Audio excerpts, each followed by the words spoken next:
Assalamualaikum warahmatullahi wabarakatuh. Kami dari kelompok 3 yang beranggotakan Syafirah Nisa, Pradita Wardani, dan Husnul Istiqomah akan mempresentasikan hasil diskusi kami mengenai taharoh.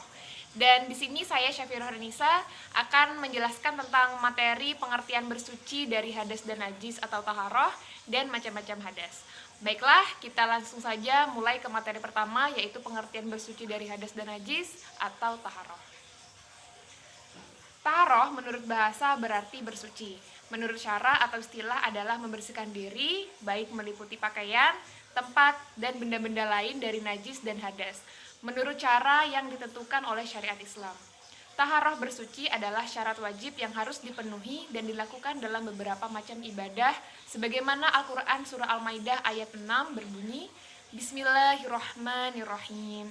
Ya ayyuhalladzina amanu idza qumtum ilas salati faghsilu wujuhakum wa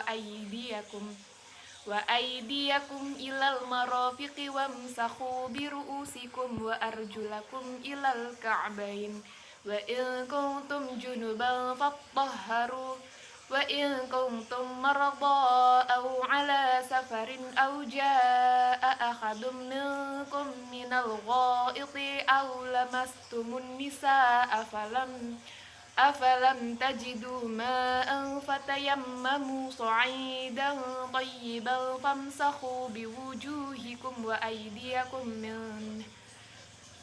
Ma yuridullahu liyaj'ala 'alaikum min kharajin walakin yuridu liyutahhirakum wa liyutimma ni'matahu 'alaikum la'allakum tashkurun.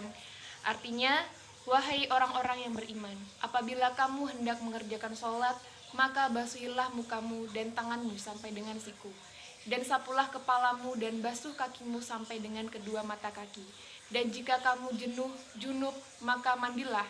Dan jika kamu sakit atau sakit yang tidak boleh kena air, atau dalam perjalanan atau kembali dari tempat buang air atau kakus, atau menyentuh perempuan lalu kamu tidak memperoleh air, maka bertayamumlah dengan tanah yang baik atau bersih.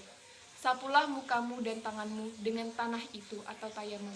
Allah tidak hendak menyulitkan kamu, tetapi Dia hendak membersihkan kamu dan menyempurnakan nikmat-Nya bagimu, supaya kamu bersyukur. Quran Surah Al-Maidah ayat 6. Menurut Daud Al-Dahiri, mengatakan bahwa air terkena najis, baik air mengalir maupun diam atau tenang, apabila air tersebut tidak mengalir dan najisnya dapat dilihat dengan mata, selain bangkai yang tidak memiliki darah yang mengalir dan terjadi perubahan salah satu sifat air tersebut, maka air dihukumi najis. Sesuai dengan sabda Nabi Muhammad SAW yang artinya air hukumnya suci. Sesuatu apapun tidak dapat menajiskan air tersebut kecuali rasa dan baunya berubah. Nah, di sini taharoh atau bersuci itu menurut pembagiannya dapat dibedakan menjadi dua. Yang pertama yaitu bersuci lahirilah. Yang kedua bersuci batiniyah taharah. Nah, yang pertama bersuci lahiriah. Taharah atau bersuci yang bersifat lahiriah adalah membersihkan diri atau tempat tinggal, lingkungan dari segala bentuk kotoran, hadas, dan najis. Membersihkan diri dari najis adalah membersihkan badan, pakaian, dan tempat yang didiami dari kotoran sampai hilang rasa atau bau dan warnanya. Kemudian yaitu bersuci batiniyah. Batiniyah adalah membersihkan jiwa dari kotoran batin berupa dosa dan perbuatan maksiat seperti iri, dengki, takabur, dan sombong. Nah, cara membersihkannya yaitu dengan taubatan nasuha, taubatan yang sungguh-sungguh, yaitu memohon ampunan kepada Allah SWT dan berjanji tidak akan mengulang kembali perbuatan tersebut. Kemudian kita masuk ke materi kedua yaitu macam-macam hadas. Nah, hadas ini adalah sesuatu yang baru datang. Hadas berarti keadaan tidak suci atau bukan benda ya, yang timbul karena datangnya sesuatu yang ditetapkan oleh hukum agama sebagai yang membatalkan keadaan suci.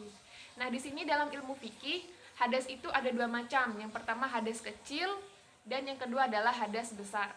Nah, hadas kecil ini timbulnya karena beberapa sebab. Yang pertama yaitu keluarnya sesuatu benda padat, cair atau gas dari salah satu dua jalan.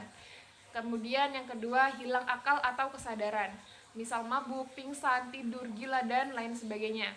Kemudian yang ketiga, bersentuhan kulit tanpa benda pemisah antara pria dan wanita bukan muhrim. Misalnya tanpa benda pemisah itu, misalnya ada kain, tidak ada kain langsung menyentuh kulit seorang wanita atau pria yang bukan mahramnya, itu juga disebut hadas kecil. Kemudian memegang dengan telapak sebelum dalam, memegang dengan telapak tangan sebelah dalam kubul dan dubur.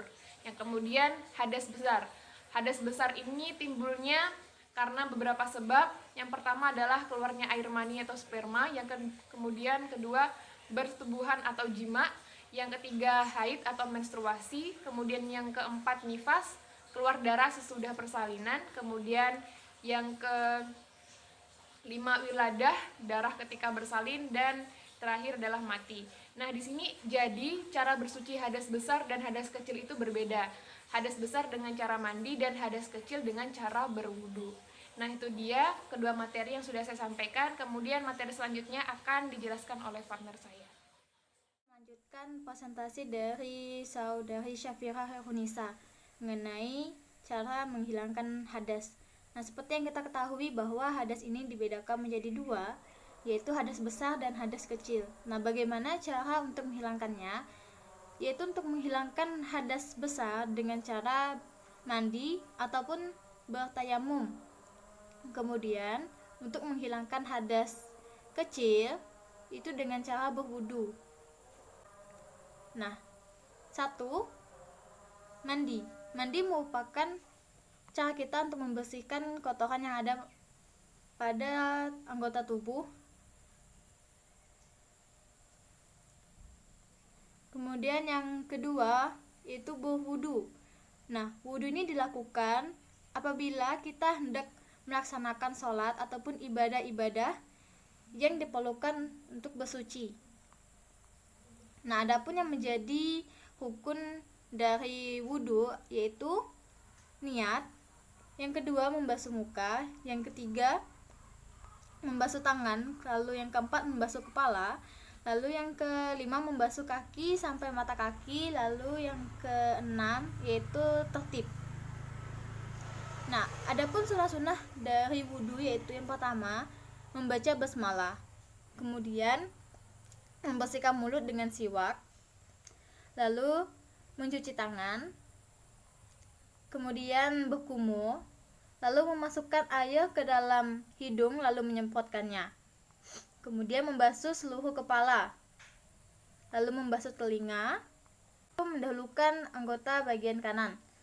Nah, perkara yang dapat membatalkan wudu yaitu yang pertama keluarnya angin, kemudian hilangnya akal, lalu memegang kemaluan, lalu memegang lubang, dan yang terakhir yaitu bersentuhan kulit laki-laki dan perempuan. Nah, dan yang terakhir yaitu tayamum. Nah, tayamum ini dilakukan apabila kita bersuci dengan menggunakan atau alat bersuci yang utama yaitu air tidak ada atau tidak bisa karena adanya halangan, maka bersucinya dengan menggunakan cara tayamum. Nah, syarat-syarat tayamum yaitu ada 5. 1. Adanya uzur sebab bepergian atau karena sakit. Yang kedua, masuknya waktu sholat. Ketiga, setelah mencari air. Lalu yang keempat, adanya uzur ataupun halangan menggunakan air. Dan yang terakhir, debu yang suci. Nah, fardu tayamum yaitu ada 4. Pertama, niat, kemudian mengusap muka, lalu mengusap kedua tangan, dan yang terakhir yaitu tertib. Nah, demikianlah yang dapat saya sampaikan. Untuk selanjutnya akan disampaikan oleh saudari Pradita Wahdani. Assalamualaikum warahmatullahi wabarakatuh. Perkenalkan, nama saya Pradita Wardani. Di sini saya akan melanjutkan presentasi dari Husnul Istiqomah, yaitu D. Nilai-nilai taharah dalam kehidupan sehari-hari. Nilai taharah dalam kehidupan sehari yaitu ada 2. Yang pertama, cinta akan kebersihan. Yang kedua, peduli untuk menanam pohon. Yang pertama, taharah melatih kesadaran kita untuk menjaga kebersihan. Menjaga kebersihan juga tersusun dari kesadaran menjaga dan kebersihan. Dari pengertian-pengertian yang sudah dijelaskan tersebut, bahwa bisa dipahami menjaga kebersihan adalah proses berpikir yang dapat dilakukan melalui proses pemantauan diri sendiri dan lingkungan, khususnya mengenai kebersihan, baik kebersihan diri maupun lingkungan. Terus yang kedua, peduli untuk menanam pohon. Melestarikan lingkungan hidup merupakan manifestasi keimanan seorang yang konsisten terhadap kebersihan lingkungan, yang merupakan salah satu lingkungan taharah, sebagaimana dijelaskan di dalam Al-Quran. Quran Surah Al-A'raf ayat 85 yang berbunyi, wa ila madana akhahum sayyiba qala ya qaumi a'budu Allah ma lakum min ilahin hayrah qad kha'atakum bayinatun min rabbikum fa'awful kaila wal mijana wala yabkhur khusu annasa asya'ahum wala ufsidu fil ardi ba'da islahiha zalikum khairul lakum in kuntum mu'minun, yang artinya, dan kepada penduduk Madian kami utus Saif, saudara mereka sendiri. Dia berkata, wahai kaumku, subhanallah, tidak ada Tuhan yang disembah bagimu selain Dia. Sesungguhnya telah datang kepadaku bukti nyata dari Tuhanmu. Sempurnakanlah takaran dan timbangan, dan jangan kamu merugikan orang sedikit pun. Janganlah kamu berbuat kerusakan dari bumi setelah diciptakan dengan baik. Itulah yang lebih baik bagimu jika kamu beriman. Quran Surah Al-A'raf ayat 85. Baiklah, sekian presentasi dari saya. Kurang dan lebihnya saya mohon maaf. Jika terdapat kesalahan dari kelompok kami, mohon dimaafkan. Wassalamualaikum warahmatullahi wabarakatuh.